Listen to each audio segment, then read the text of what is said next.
एक समबाहु त्रिभुज है, इसका क्षेत्रफल दे दिया। समबाहु त्रिभुज एबीसी का क्षेत्रफल, सवाल नंबर है 10। समबाहु त्रिभुज एबीसी का क्षेत्रफल। समबाहु त्रिभुज एबीसी का जो क्षेत्रफल दिया हुआ है इसमें 17,320.5 दिया हुआ है। 17,320.5 सेंटीमीटर स्क्वायर दिया हुआ है। इस त्रिभुज के प्रत्येक शीर्ष को केंद्र मानकर त्रिभुज की भुजा के आधे के बराबर त्रिज्या लेकर एक वृत्त खींचा गया है। इसको क्या है, ये जो त्रिभुज है इसका भुजा को आधा मानकर क्या किया गया है, तीनों भुजा को आधा आधा लेकर एक वृत्त खींचा गया है, 3 गो वृत्त। तो छायांकित भाग का क्षेत्रफल, तो बीच में जो भाग छायांकित रह गया है इसका क्षेत्रफल निकालना है। तो समबाहु त्रिभुज का क्षेत्रफल क्या होता है? समबाहु त्रिभुज का क्षेत्रफल होता है √3/4 गुने भुजा स्क्वायर होता है, भुजा का स्क्वायर। तो 17,320.5 और √3 का मान 1.73205 लेना है। 1.73205 बट्टा में 4। अब भुजा नहीं दिया है तो भुजा को भुजा ही छोड़ देना है, स्क्वायर का स्क्वायर। और यहां था 17,320.5, जितना था उतना कर दिया है।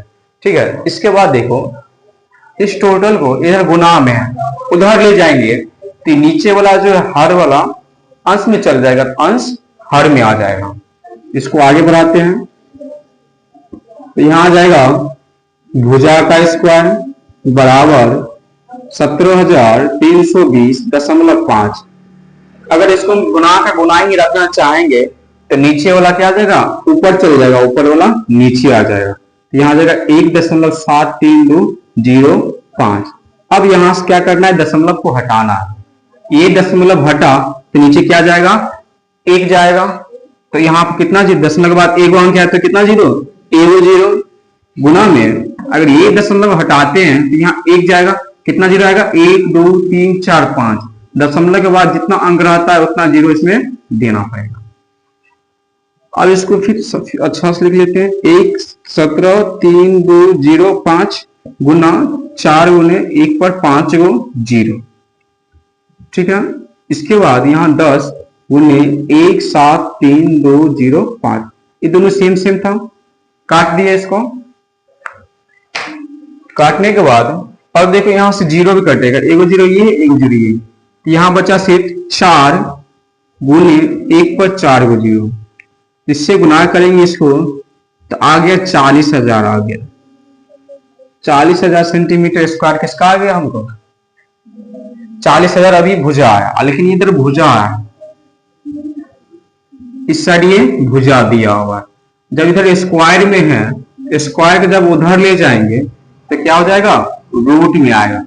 जब स्क्वायर के बराबर को उस साइड ले जाएंगे तो रूट में, तो 4 किसके आसपास होता है, रूट का। और जीरो जो होता है अंदर से जोड़ा में बाहर निकलेगा, जोड़ा में से एगो निकलेगा, तो इसमें से एगो जीरो, इसमें से एगो जीरो। इसीलिए हमको भुजा, किसका भुजा, त्रिभुज का भुजा आ गया 200 सेंटीमीटर। ये जो त्रिभुज है इसका भुजा में कितना आ गया, 200 सेंटीमीटर। और इसमें कहा दिया है इस त्रिभुज का जो भुजा है वृत्त की त्रिज्या का दुगुना है। तो वृत्त की त्रिज्या निकालने के लिए त्रिभुज की भुजा में 2 से भाग देंगे तो हमको वृत्त की त्रिज्या निकल जाएगा। इस पिक्चर को मिटा देते। अब वृत्त की त्रिज्या, तो वृत्त की त्रिज्या बराबर क्या हो जाएगा, त्रिभुज की भुजा,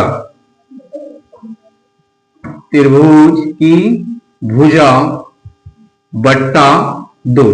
त्रिभुज की भुजा कितना आया है, 200 सेंटीमीटर। तो यहां लिखेंगे 200 बट्टा में 2, तो काट के कितना आ गया, 100। यहाँ 100 सेंटीमीटर हमको त्रिज्या आ गया। जब त्रिज्या आ गया इसमें तब थीटा कितना निकलेगा, समबाहु त्रिभुज का तीनों भुजा बराबर होता है और इसका कोण में क्या होता है, बराबर। समबाहु त्रिभुज का प्रत्येक कोण कितना डिग्री होगा, 60 डिग्री। और इसमें थीटा का कितना हो जाएगा, 60 डिग्री। अब जाके यहाँ छायांकित भाग का क्षेत्रफल निकाल लेते हैं। अब छायांकित भाग का क्षेत्रफल, छायांकित भाग का क्षेत्रफल। तो छायांकित भाग का क्षेत्रफल बराबर वो जो आकृति दिया हुआ था इसी बुक में देखो, ये जो निकालना है इसका त्रिभुज का क्षेत्रफल में से ये तिरछखंड का निकाल लेंगे तो हमको छायांकित भाग का क्षेत्रफल आ जाएगा। तो त्रिभुज का क्षेत्रफल, त्रिभुज का क्षेत्रफल माइनस 3 गुने त्रिभुजखंड का क्षेत्रफल, त्रिभुजखंड का क्षेत्रफल।